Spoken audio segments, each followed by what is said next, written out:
कर्ण महाभारत का एक ऐसा पात्र था जो अपने जन्म से लेकर मृत्यु तक संघर्ष, निष्ठा और समर्पण का प्रतीक बना रहा।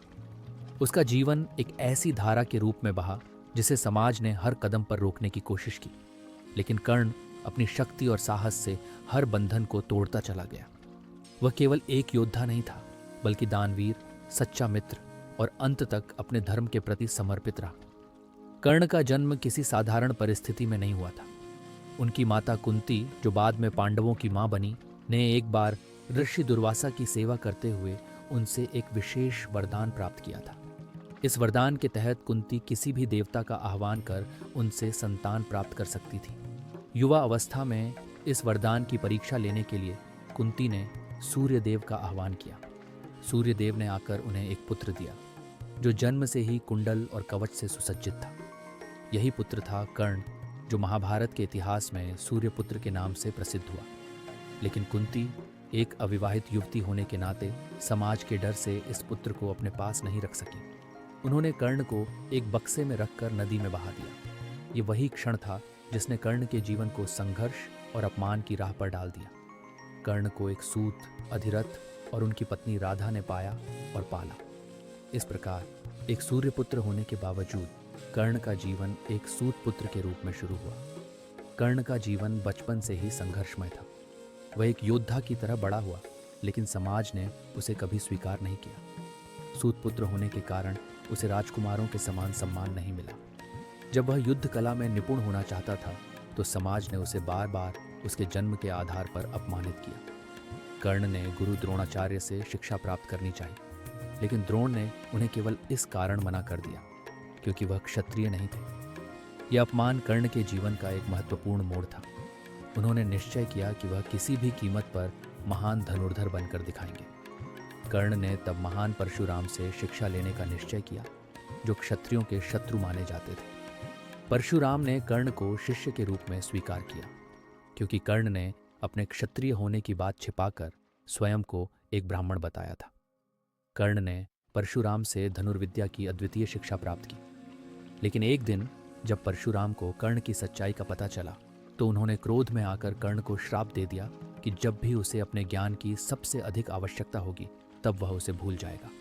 यह श्राप कर्ण के जीवन में आने वाले समय में एक महत्वपूर्ण भूमिका निभाने वाला था। कर्ण के जीवन में एक और महत्वपूर्ण व्यक्ति था दुर्योधन। कर्ण का दुर्योधन से संबंध केवल राजनीति या स्वार्थ तक सीमित नहीं था। यह मित्रता एक ऐसी मजबूती थी जिसने कर्ण को हमेशा प्रेरित किया। हस्तिनापुर में जब कर्ण को अपमानित किया गया और राजकुमारों द्वारा चुनौती दी गई, तब दुर्योधन ने उन्हें अंगदेश का राजा घोषित किया। यह दुर्योधन का कर्ण के प्रति प्रेम और मित्रता का प्रतीक था।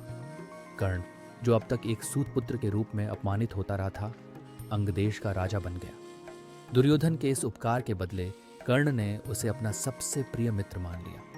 कर्ण ने जीवन भर दुर्योधन का साथ देने का वचन दिया, चाहे इसके लिए उन्हें अपने सिद्धांतों के खिलाफ भी जाना पड़े।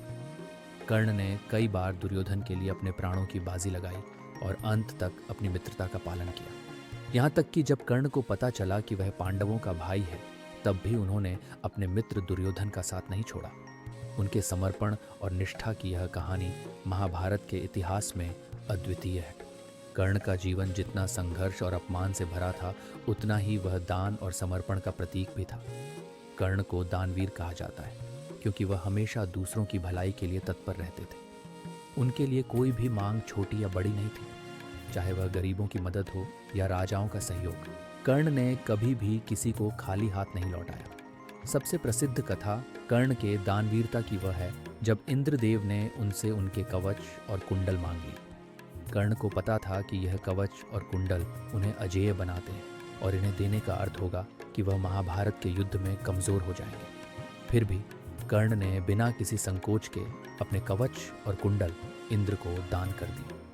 यहाँ तक कि उनके अंतिम समय में जब कर्ण अपने जीवन की सबसे कठिन लड़ाई लड़ रहे थे, तब भी उन्होंने दान देना नहीं छोड़ा। महाभारत के युद्ध में जब कर्ण घायल हो गए और मृत्यु के करीब थे, तब भी उन्होंने किसी साधु को अपनी अंतिम सांसों के साथ दान दिया। कर्ण का यह अद्वितीय समर्पण उन्हें अन्य सभी पात्रों से अलग बनाता है। उनके लिए दान और त्याग केवल धर्म का पालन नहीं था, बल्कि यह उनके जीवन का एक अभिन्न हिस्सा था। महाभारत के युद्ध में कर्ण ने अपनी वीरता का अद्वितीय प्रदर्शन किया। अर्जुन और कर्ण के बीच का द्वंद्व महाभारत का मुख्य आकर्षण था। दोनों योद्धाओं के बीच की यह लड़ाई केवल व्यक्तिगत नहीं थी, बल्कि यह धर्म और अधर्म के बीच की लड़ाई का प्रतीक थी।